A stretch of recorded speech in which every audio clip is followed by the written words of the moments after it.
И конечно и општина Велес се изјасни на темата за доставеното барање до локалните власти за изградба на цементарница во населба Превалец. На денешната пресконференција Аце Коцевски изјави дека општината е против продолжување на постапката за изградбата на цементарница во населба Превалец и притоа аргументираше одредени причини зошто. На 10.3.2021 година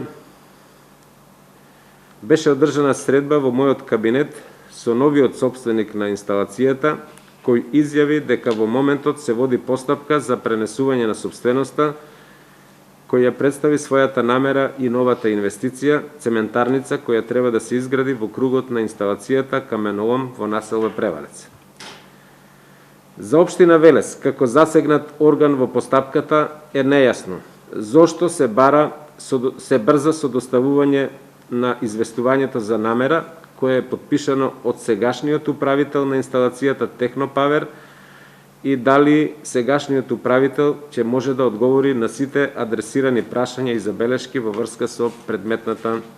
инвестиција. Коцевски дополни дека во известувањето за намера мора задолжително да биде наведен предложениот капацитет и големина на проектот, кој во предметното известување за намера не бил наведен, а бил вклучен при определување на обемот за оценка на влијанието врз животната средина. Инаку веднаш по соопштувањето на барањето за намерата за градење на цементарница, реакција имаше политичката партија Дом од Велес, кој што се изјаснија дека се против изградбата на цементарницата, а веднаш после нив се изјаснија од еколошкото друштво Вила Зора во Велес, во чија реакција наведоа дека не смее навелешени да се случи втора топилница.